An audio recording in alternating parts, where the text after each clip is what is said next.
Você já sentiu que Deus desapareceu? Que as orações batem no teto e voltam vazias? Que o quarto parece frio, mesmo com o corpo coberto? Há um momento na vida espiritual que não é falado nos cultos, nem nos vídeos motivacionais. O momento em que a luz se apaga e o chão cede. É a noite escura da alma. E não, ela não começa com um aviso. Ela chega no meio da rotina, enquanto você ainda acredita estar no controle. Um dia você acorda e percebe que algo sumiu. Não é só a fé que está mais fraca. É como se a própria presença divina tivesse se afastado. O louvor não toca mais. A Bíblia parece um livro fechado. O silêncio não traz paz, mas inquietude. Nesse instante, muitos acreditam que estão sendo punidos, que fizeram algo errado. Mas a verdade é mais profunda e mais dura. A noite escura da alma não é castigo, é convite. Convite para atravessar o deserto sem mapa, sem atalhos e sem a sensação de segurança. E essa travessia não é bonita, não é instagramável. É feita de lágrimas no travesseiro, de perguntas sem respostas, de domingos vazios. É o território onde você vai descobrir se ama a Deus pelo que Ele dá ou pelo que Ele é. O que quase ninguém entende é que esse silêncio não é ausência, é presença em forma de ausência. É o modo mais radical que Deus encontrou de te ensinar a andar sem muletas. Porque enquanto você depender da emoção para acreditar, você ainda não entendeu o que é fé. E é exatamente aqui que a noite começa. A noite escura da alma não é um lugar para onde você vai por vontade própria. Ela te engole. Uma perda, uma decepção, uma oração não respondida. E de repente você está lá. Nada cresce nesse chão. Tudo é seco. E por mais que você tente voltar ao ponto em que estava, não existe retorno. O que havia antes não está mais disponível para você. É como se Deus tivesse retirado todas as referências para que você não pudesse viver de lembrança.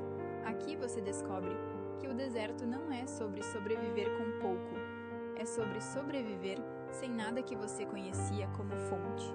Nenhuma música parece te alcançar. As palavras de conforto soam vazias. Você começa a duvidar do que acreditava. É nesse lugar que muitos desistem. Voltariam para a velha vida se ela ainda coubesse. Mas não cabe. E é essa impossibilidade que obriga a mudança. No deserto, você começa a perceber detalhes que nunca veria com os olhos cheios de distrações. A forma como o sol nasce mesmo sem você pedir. O som do vento que não obedece a ninguém. Pequenas evidências de que, apesar do vazio, algo ainda sustenta o mundo. E talvez sustente você. É sutil, quase imperceptível, mas é suficiente para plantar uma suspeita. E se essa escuridão não for o fim, mas o início de algo que você ainda não consegue compreender? É essa pergunta que começa a criar espaço para a transformação. Mas antes de qualquer luz, o deserto vai te despir. No início da noite escura, você ainda tenta negociar com Deus. Se eu fizer isso, será que o Senhor volta a falar comigo? Mas o céu continua fechado. Então você tenta se distrair. Ocupa na mente, se afoga em tarefas, aumenta o volume da vida para não ouvir o próprio silêncio. Só que, aos poucos, todas as distrações perdem efeito. Amigos se afastam, convites diminuem e até o trabalho parece não preencher mais. É como se o mundo estivesse, propositalmente, te empurrando para dentro de si mesmo.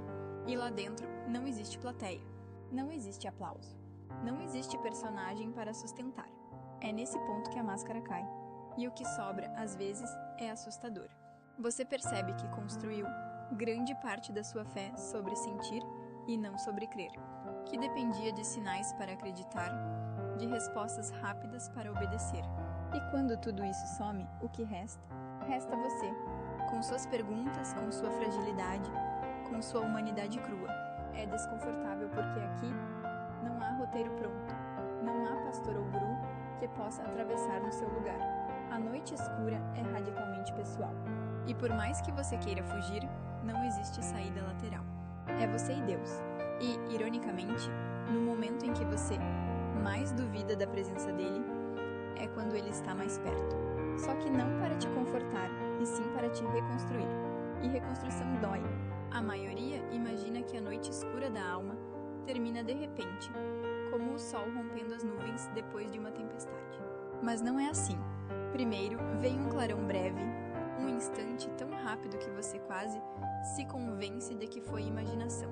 Uma frase que te atravessa durante uma leitura qualquer. Um gesto inesperado de bondade de alguém que nem sabe pelo que você está passando. Um versículo que parece ter sido escrito para aquele exato minuto. É como se Deus, de tempos em tempos, deixasse cair uma faísca no caminho. Não para acabar com a escuridão, mas para garantir que você continue andando. E é nesse ponto que algo começa a mudar dentro de você. Não é euforia. Não é o retorno das emoções fortes. É algo mais silencioso e mais sólido. Uma confiança sem prova. Você percebe que, mesmo sem sentir, ainda está escolhendo acreditar. Que, mesmo sem entender, ainda está dando um passo. É aqui que a fé deixa de ser dependente da luz e passa a nascer no escuro. A cada pequeno vislumbre, o deserto deixa de ser um castigo e começa a se revelar como treinamento. Você percebe que a ausência aparente de Deus estava, na verdade, criando raízes que nem tempestade futura será capaz de arrancar. Mas a jornada ainda não acabou. Antes do amanhecer, a noite sempre parece mais escura. Há um momento pouco antes de a noite terminar em que tudo parece piorar. É como se o próprio ar ficasse pesado. As dúvidas voltam mais fortes, os pensamentos se tornam mais sombrios e a solidão parece definitiva. É aqui que a maioria acredita ter falhado. Se eu tivesse aprendido algo, já estaria diferente, você pensa. Mas esse é o último teste.